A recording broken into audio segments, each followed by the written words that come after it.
कार्बि आलंआव लांनानै दिनै 10 डेसनि गेजेरावनो जे ड्राग्सखौ नागारदों। ड्राग्स बे गासैखौबो हगारजोब्बाय। खुलुमबाय रायजोफोर, दायो आङो दंफैयो क'क्राझार डिस्ट्रिक्टनि सिङाव थानाय निजिरागुरि गामियावहाय। ओमफ्राय दा आङो मोनसे भिडिअ क्लिप मोनदों, माने बे भिडिअआ कार्बि आलंनिफ्राय, माने फिसाज्लाया ड्राग्स फाग्ला जानानै माने दा बे बाजै सम्फानि ड्राग्सनि मुलिखौ हैनानैहाय हामबाय होननानै गावसोरो फोरमान खोन्थाहरदों भिडिअ क्लिपनि गेजेरजों। दा बेखौनो आं नोंथांमोननो दिन्थिगोन। आरो नोंथांमोनाबो सोरबाफोर ड्राग्स एडिक्टेड जाना दङब्ला, ड्राग्स फाग्ला जाना दङब्ला नोंथांमोनाबो कन्टेक्ट खालाम आरो लांफै। स्क्रिनाव नाम्बार होदों, दा नोंथांमोना भिडिअखौ नायलांनो हासिगोन। खुलुमबाय बयनिबोसिम। आंनि दिनै बे मिडियानि गेजेरजों नोंथांमोननिसिम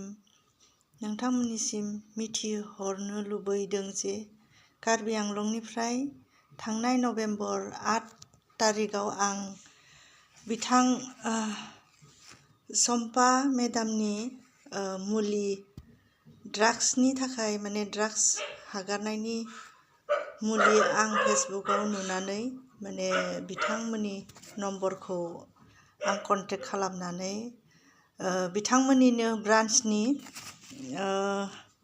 सारफांगुरि ब्रान्चनि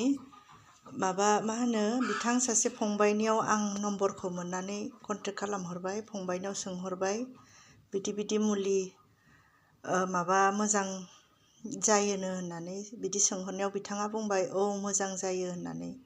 बिदि मिथिनानै आङो माने बे मुलिखौ लानो थांबाय। थांनानै आं फिसालानो जाहोफैबाय। जाहोफैनानै आं 10 दिननि भितरावनो एकदम माने मोजां मोननायखौ मिथिबाय। आरो आंनि फिसालाया बे मुलिखौ माने जाखांनायनि उनावहाय माने बिनि मोदोम गासिबो जेसेबांबो निसा लादोंमोन, सिगारेट, गान्जा, ड्राग्स, बे गासैखौबो हगारजोब्बाय।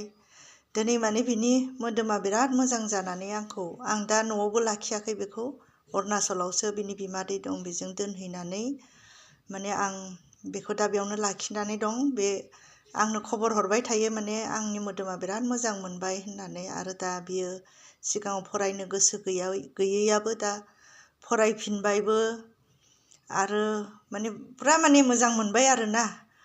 बेनिखायनो आं दा नोंसोरखौबो बुंदों, माने दिनै बिथांमोननि जि आं लाबोनानै फिसालानो जाहोफैनाय मुलि, नोंसोरहाबो जुदि फिसालाफोरा सोरहाबा बिदिनो दङब्ला आंनि भिडिअखौ नायनानै नोंसोरबो बिथांमोनजों माने जगाजग खालामनानै नोंसोरनि सोरबाफोर फिसाफोरा नोंसिनाबो बिदि दंब्ला बे मुलिखौ लाबोनानै जाहोफै, जाहाथे नोंसोरनि फिसालाफ्राबो बे मुलिजोंहाय मुक्ति मोनो आरोना।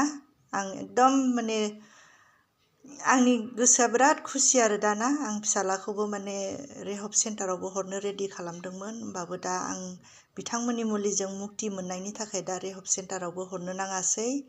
ओंखायनो बहुद धन्यबाद बिथांमोनखौ, बिथांमोननि मुलिनि थाखायबो। आरो गासैखौबो आं धन्यबाद होनानै माने बुंदों आरोना, नोंसोरबो फिसाफोरा बिदि दङब्ला बिथांमोनजों जगाजग खालामनानै मुलि लायनानै जाहोफैनो हागोन आरो दै। धन्यबाद होदों आं सबखौनो। सेरफांगुरिनिफ्राय बिथांनिफ्राय लांदोंमोन। जेन'बा बेबायदि नोंसोर मुलि हरनायखौ बेमारा हामबाय होननानै खोन्थाहरफिनब्ला गोसोआव माबायदि मोनो नोंथांमोनालाय? जोङो माने गोजोननाय मोनो, बिराद गोजोननाय मोनो। माने जोङो पेसेन्टखौ मोजां जाथों होननानैनो जोङो मुलिखौ दिनै लाबोदों बा ब्रान्चखौ लाबोदों। आं जोबोद गोजोननाय मोनदों। दिनै बे कार्बि आलंआव लांनानै दिनै 10 डेसनि गेजेरावनो जे ड्राग्सखौ नागारदों। दा बे आब'आ दिनै आंनो भिडिअ हरनायखौ आङो जोबोद गोजोननाय मोनदों। आरो बेबायदिनो जोंनि बर' समाजाव माने गोबां ड्राग्स दिनै गोसारनानै दङ। बयबो आंनाव फैनो हागोन बा आब'नाव थांनो हागोन। खारन ड्राग्सआव खेबसे थाङोबा बेनिफ्राय फैफिननांगौआ जोबोद खस्थ'। आङो खावलायदों बयखौबो रायजो राजा जाहाथे आंनाव मुलिखौ लांफैयो बा आब'नाव लायनानै गावनि गथ'फोरखौ माने बे ड्राग्सनिफ्राय रैखा खालामनो हायो। दिनै नोंथांमोना नुबाय बे आब'आ कार्बि आलंनिमोन। बिथाङा आंनाव फैनानै लांफैदों दिनै क'क्राझाराव। दिनै मोजां रिजाल्ट मोनदों। दा बे मोनसे प्रुफ। नोंसोरो फोथायनानै दिनै मुलिखौ जानो हागोन बा लांफैनो हागोन आंनाव बेखिनिखौ आङो बयनिसिमबो खावलायहरनाय जाबाय।